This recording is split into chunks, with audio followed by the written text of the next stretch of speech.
Saat ini kami sudah berada di Polres Purworejo untuk mengetahui lebih lanjut perkembangan terbaru dari kasus laka tragis yang terjadi di Purworejo. Informasi terbaru yang kami dapatkan ini baru saja korban jiwa bertambah satu lagi sehingga total ini sudah ada 12 korban jiwa. Saat ini kami akan bertemu dengan Kapolres Purworejo, AKBP Andri Agustiano untuk mengetahui faktanya. Kita temukan faktanya.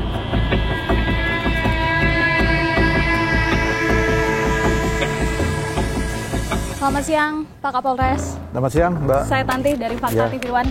Pak, kami ingin mengetahui lebih lanjut pendalaman ya atau penyidikan terbaru seperti apa perkembangan dari kasus laka Purworejo ini. Ya, baik. Jadi perkembangan terbaru kemarin sudah dilakukan olah TKP. Tim dari unit laka Polres Purworejo, kemudian dari Direktorat Lalu Lintas Polda Jateng, dan dari Korlantas Polri. Dan kami tadi pagi kami sudah melakukan gelar perkara sehingga meningkatkan status dari tahap penyelidikan ke penyidikan. Demikian. Seperti apa Pak perkembangan atau temuan-temuan yang ditemukan oleh pihak kepolisian? Ya, untuk perkembangan masih seperti kemarin, masih berdasarkan keterangan saksi-saksi dan nanti keterangan ahli yang kita minta terkait dengan analisis teknis terkait kendaraan setelah proses penyidikan dimulai. Pak, ini informasi yang kami dapatkan terbaru bertambah satu lagi korban jiwa. Artinya sekarang sudah ada 12. Apakah ini betul, Pak? Betul. Tadi pagi saya mendapatkan informasi berdasarkan surat keterangan kematian yang dikeluarkan oleh Rumah Sakit Sarjito di Jogja. Karena kemarin dirujuk ke sana. Sopir mengalami drop kondisi, kemudian dirujuk ke sana kemarin pagi, dan tadi pagi dapat informasi bahwa sopir meninggal dunia. Artinya sopir dari truk ini ya? Dari truk yang itu, baru saja betul. meninggal dunia. Apa Betul. penyebab kematiannya, Pak? Penyebab kematian berdasarkan keterangan dokter, tensi turun, kemudian juga ada dari bagian dada, kemudian mengeluarkan muntah darah. Pak, ini kalau kita lihat di belakang kita ini kan sudah ada bangkai kendaraan ya dari peristiwa laka kemarin. Ini kalau saya lihat kondisinya ini begitu ringsek ya Pak, sudah tidak berbentuk begitu angkotnya ini. Saya ingin tahu Pak, sebetulnya ada berapa orang yang ada di dalam angkot ini? Kalau berdasarkan keterangan dari saksi-saksi, itu ada kurang lebih 14 orang, Mbak, dalam angkot orang. Ya. 14 orang bersama supir 14 orang yang di dalam angkot.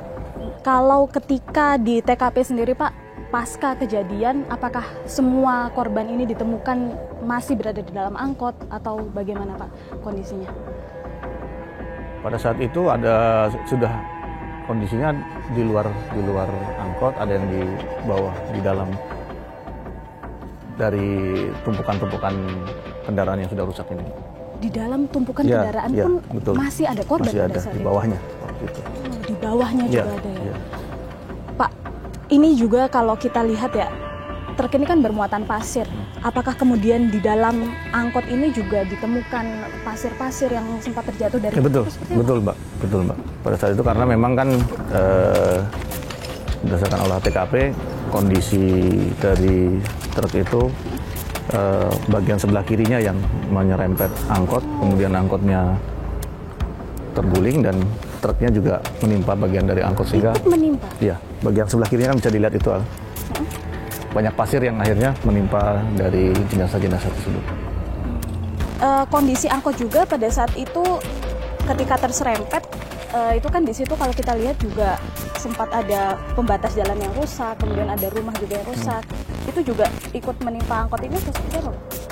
Ya, pastinya tentunya Pak. Tentunya rumah itu lebih diakibatkan karena truk yang menabrak rumah sehingga rumah itu rusak. Boleh kita bergeser ke truk ini Pak, karena saya juga punya sejumlah pertanyaan ya. Ini kalau kita lihat Pak, di bagian depan juga ini menjadi bagian yang paling hancur ya dari truk ini. Ini kenapa bisa sampai hancurin? Itu tadi diakibatkan karena yang pertama dia membentur bagian samping ya, bagian sampingnya menyenggol dari truk, angkot, kemudian angkotnya terguling dan Setelah itu tidak bisa mengendalikan kendaraan sehingga akhirnya oleng ke kiri dan menabrak angkot kembali dan rumah. Jadi angkotnya tertimpa bagian kiri daripada truknya, Mbak. Oh, bagian sininya, Pak? Iya, betul. Di sini ya? Iya. Berarti Dari di sini bagian... sampai ke belakang sini. Oh, bukan di bagian supir ya? Iya. Berarti di bagian kirinya sini ya? Ini yang menimpa angkot ya? Iya. Oke, Pak. Dengan kerusakan yang sebesar ini, seperti apa sih sebetulnya kecepatan truk itu pada saat itu? Nah, kalau itu nanti ada keterangan ahli yang bisa menjelaskan terkait dengan itu. Tentang analisis bagaimana kecepatan dan lain-lain, kita tunggu keterangan dari ahli. Termasuk juga penyebab dari kecelakaan ini. Betul. Itu apa, Pak, penyebabnya? Betul. Masih dalam proses ini, Mbak, penyidikan ya. Nanti kan apabila sudah lengkap semua alat bukti yang dikumpulkan baru nanti bisa disimpulkan. Yang beredar, informasi yang beredar di masyarakat, ini kan laka ini terjadi akibat adanya remblong. Kalau teman dari polisi sendiri seperti apa? Apakah ini bisa dikonfirmasi? Belum bisa dikonfirmasi.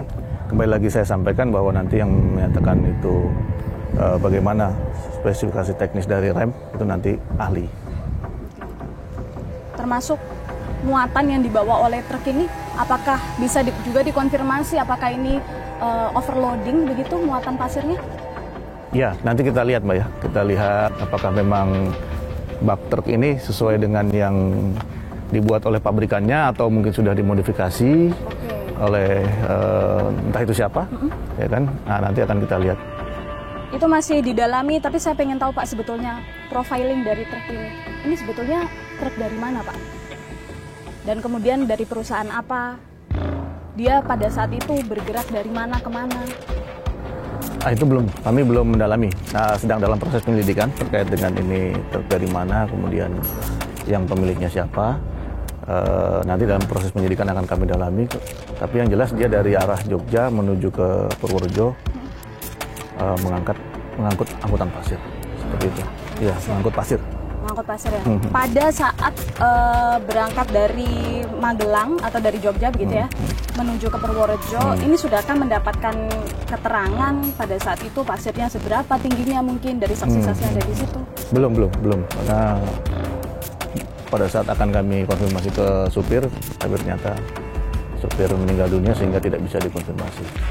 Betul tadi informasinya kalau sopir truk ini telah meninggal dunia, artinya saat ini penyidikan yang dilakukan oleh kepolisian juga akan menuju ke perusahaan pemilik truk ini atau nanti, pihak yang memiliki truk ini. Nanti kita lihat berdasarkan alat bukti yang dikumpulkan dan berdasarkan keterangan saksi-saksi, nanti kita lihat. Berarti belum ada konfirmasi apakah ini dimiliki suatu perusahaan tertentu atau perseorangan? Belum ada. Ya. Kalau misalkan sudah terbukti ya, sudah diketahui siapa pemiliknya atau perusahaan yang memilikinya, kemudian terbukti adanya overloading muatan atau kemudian tidak laik begitu kendaraan ini, apakah akan ada sanksi yang diberikan pihak kepolisian? Ya, nanti kita lihat berdasarkan hasil penyidikan ya, Mbak. Saya tidak mau berasumsi, ya kan?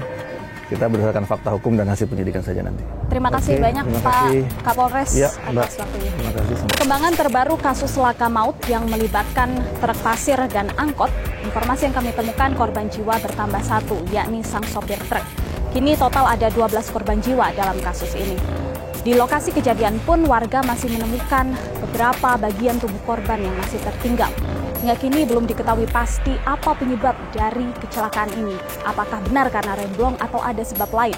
Pihak kepolisian masih terus melakukan penyidikan dalam kasus ini. Peristiwa ini sangat tragis karena seluruh korban yang ada di dalam angkot merupakan rombongan guru dari SD Islam Asy-Syafi'iyah Magelang yang akan pergi melakukan taksiyah. Saksikan terus Fakta setiap hari Senin pukul 20.00 waktu Indonesia Barat hanya di TV One.